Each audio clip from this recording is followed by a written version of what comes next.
E a gente começa o 4 Notícias falando sobre saúde pública. Estamos na semana de alerta à AIDS. E a dúvida, a AIDS continua sem cura?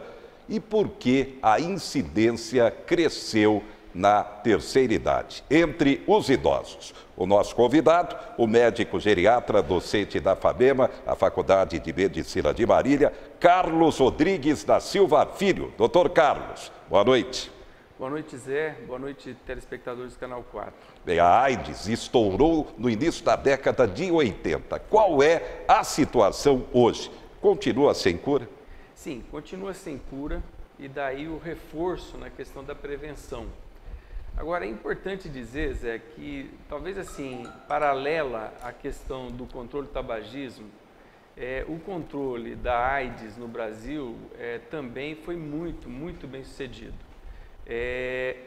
Nós conseguimos, na cidade de São Paulo, por 2 anos consecutivos, diminuir a prevalência, ou seja, o número de pessoas doentes e o número de novos diagnósticos. É importante dizer que ainda é uma doença de jovens, se concentra uniformemente na população, mais em alguns grupos de risco e de forma muito interessante, de fato, a prevalência de contaminação nova e de pessoas idosas com o vírus aumentou. Ou seja, isso destoa da epidemia, da forma como ela vem se portando. Então, assim, de fato chama atenção essa questão de que ainda concentra em jovem, a prevalência tem diminuído, no entanto, nessa faixa etária acima de 60 anos, ela aumentou. Tecnicamente, risco da AIDS na chamada terceira idade. Na verdade, o porquê, né? Quer dizer, por que aumentou? Quer dizer, as explicações são as seguintes. Quer dizer, primeiro, interessantemente, quer dizer, o Serviço de Saúde Pública, ele funciona, vamos dizer assim, voltando para a questão da relevância, ou seja, para aquilo que você tem que fazer o enfrentamento primeiro. E o enfrentamento primeiro acaba sendo com os jovens e, via de regra, nos grupos de risco, ou seja, esse sucesso recente do controle da doença se deve ao tratamento pré-exposição e ao tratamento pós-exposição. Em quem? Profissionais do sexo, homossexuais, drogaditos, moradores de rua, pessoas reclusas, ou seja, aqueles que cumprem pena.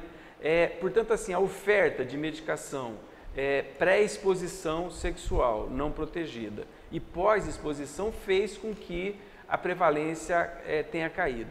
E dado que, vamos dizer assim, andava de forma marginal, não houve uma campanha específica focando a questão do idoso. E aí existe um equívoco, ou seja, o primeiro é de achar que o idoso não tem uma vida sexual ativa.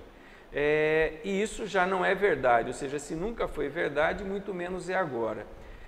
E uma das questões, vamos dizer assim, fundamentais nisso, efetivamente, não há como não reconhecer isso, são as medicações para ereção. Ou seja, na medida em que se populariza o uso e na medida em que o homem consegue, vamos dizer assim, ter uma ereção satisfatória em períodos que anteriormente ele não tinha, principalmente porque carrega consigo outras doenças crônicas, isso permite uma maior exposição. Quer dizer, portanto, assim, essa certamente é uma causa. A segunda causa, e essa vamos dizer assim, paralela à questão da lavagem de mãos, no controle das infecções hospitalares. Quer dizer, parece que você prega no deserto, que é o uso do preservativo. Ou seja, essa geração que hoje tem 60 ou mais anos, ela não tinha lá atrás essa perspectiva do uso regular do preservativo, que, vamos dizer assim, teve o seu boom após a epidemia de AIDS. De forma que, se é difícil que o jovem a utilize, imagina os idosos. Então, assim, isso não faz parte da cultura sexual do homem idoso e acaba, vamos dizer assim, se expondo quando poderia se proteger. E um outro fenômeno paralelo a isso é a facilidade dos meios de comunicação, ou seja, no sentido dos apps de encontro. Então, assim, hoje, como existe, vamos dizer assim, a indústria do sexo também se beneficia da facilidade da comunicação, esses homens acabam se aproveitando disso e acabam se expondo. Então, assim, e isso infelizmente faz com que, primeiro, os homens se exponham e se contaminem, algumas vezes contaminem as suas parceiras habituais, ou seja, dentro de casa, as mulheres, e pela cultura de não realização frequente do exame que detecta a doença, acaba se, vamos dizer assim, fazendo o diagnóstico mais tardio e muito provavelmente uma pontinha desse aumento tem a ver com o estímulo novo a um diagnóstico que ele carreava, mas não tinha coragem, vamos dizer assim, de fazer o exame ou não se posicionava nesse sentido. Então, assim, essas são as explicações, dizer, que a saúde pública tem do porquê que, derrubando, vamos dizer assim, a prevalência, o número de pessoas com HIV pelo segundo ano consecutivo, a gente não conseguiu derrubar nessa faixa etária. Bem, só para a gente concluir, o senhor já disse, a AIDS continua sem cura, mas temos medicamentos para um controle e cada caso é um caso. Explicando isso tecnicamente, na verdade, doutor. Assim, a AIDS, quando eu voltei para Marília, quer dizer, estudei em Marília, fiz minha residência em São Paulo e voltei com a minha mulher, que era uma especialista nessa área. E eu me lembro direitinho, em 1986, 87, a perspectiva de vida de um paciente com HIV era de 18 meses. E hoje é de 40 anos, ou seja, as pessoas, na verdade, estão morrendo muito mais pela complicação tardia das doenças não transmissíveis, ou seja, sobrepeso, inatividade física, o eventual tabagismo, dislipidemia, doença coronariana, do que propriamente pela infecção do vírus. O que não pode funcionar com a mensagem de que devemos baixar a guarda. Quer dizer, dado que o tratamento tem sido efetivo, felizmente, vamos dizer assim, se morre muito pouco precocemente. E via de regra hoje, se morre de HIV aquelas pessoas que se expondo regularmente, têm medo de fazer o exame e chegam já com uma doença aguda, frequentemente infecciosa e frequentemente pulmonar. De forma que o HIV, nesse momento, tem se portado como todas as outras doenças crônicas não transmissíveis, ou seja, é passível de tratamento efetivo, ainda que não seja passível de cura. Muito bem. Obrigado ao médico geriatra, docente da FABEMA, Carlos Rodrigues da Silva Filho. E o alerta está dado. Tem que continuar com o cuidado, utilizando-se preservativos. Atenção, alerta contra a AIDS. Bem, a Black Friday acabou. As vendas cresceram em todo o país esse ano 10% em relação ao ano passado. Agora, quem teve problema com o produto, quem não gostou, pode providenciar a troca ou mesmo buscar orientação para uma devolução. Confira. As promoções da Black Friday e as compras de fim de ano movimentam não só as lojas físicas, mas também o comércio pela internet. Com mais dinheiro circulando, aumentam as chances de fraudes e golpes. De acordo com uma pesquisa do SPC Brasil, quase um terço dos consumidores brasileiros foram vítimas de fraudes em transações ou compras pela internet. O principal problema é o não recebimento de algum produto que deveria ser entregue a estes consumidores.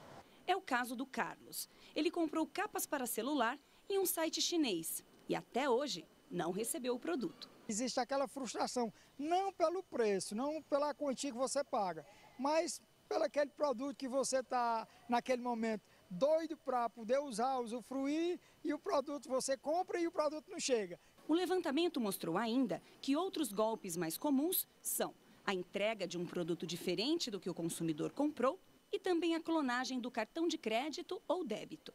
A Elaine sentiu na pele o que é ser vítima de um golpe desse tipo. Ela teve o cartão clonado e tomou um susto ao ver o extrato negativo. Eu só vi que foi gasto mais de R$1.000, sendo que eu não tinha esse valor no cartão, mas no cartão não me aparecia o estorno.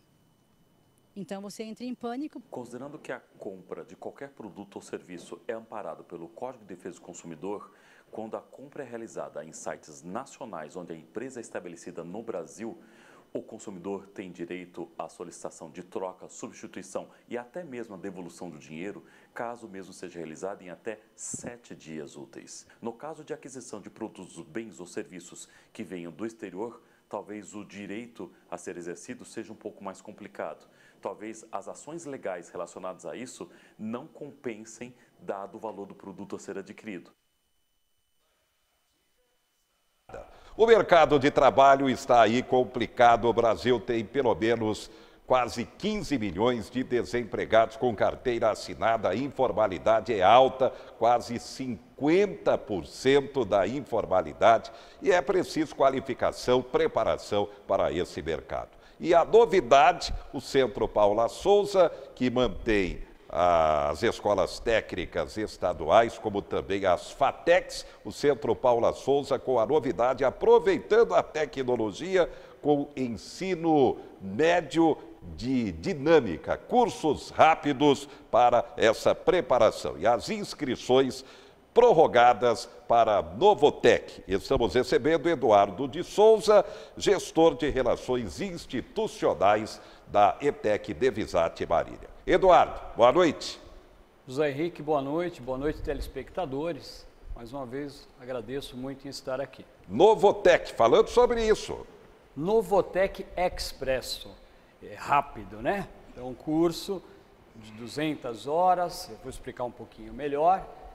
E justamente como o José Henrique disse, para essa faixa etária de jovens aí de 14 a 17, 18 anos, que são os meninos do ensino médio, então é um curso que contempla esses jovens. Bem, e as inscrições, inclusive prorrogadas, quais cursos aqui para Marília à disposição? Explicando. O curso específico para Marília, na ETEC Antônio Devisate, no período da tarde, é o Excel aplicado à área administrativa. É um primeiro curso durante a semana. Esse curso ele traz ali uma facilidade desse jovem atuar na área administrativa, nas rotinas de trabalho administrativo. Ele tem ensino médio no período da manhã e à tarde vai até a ETEC Antônio Devisate para fazer esse curso Novotec Express. As inscrições prorrogadas? Prorrogadas, José Henrique, até o dia 8/12, bem atentos, 8/12, domingo agora. Já tem gente perguntando, tem ensino à distância no Novotec Expresso? O senhor comenta. Nesse modelo Novotec Expresso ainda não. Existem outros modelos EADs, mas nesse modelo de 200 horas em curso rápido, para você poder já colocar no seu currículo, né, na sua formação de qualificação profissional, ainda não. E, na verdade, a expectativa para essa qualificação dessa mão de obra para dinamizar a formação profissional para o concorrido mercado de trabalho. Não, Eduardo? Exatamente. É interessante lembrar que os jovens que estão no 9º ano Fundamental 2, que o ano que vem estarão no 1º do ensino médio, o 2º e 3º do ensino médio, podem fazer a inscrição. O site é o www.novetec.sp.gov.br e mais detalhes vocês encontram lá. A gente vai para um rápido intervalo, daqui a pouco o Eduardo vai falar sobre outra novidade nesta semana na Devisate, a mostra de TCCs. E a gente vai falar também sobre o vestibulinho que vem aí. Daqui a pouco também, Pedro Pavão, presidente do Sindicato do Comércio Varejista de Marília, comentando a expectativa para o Natal e tem novidade quanto à unidade do SESC em Marília. Já, já.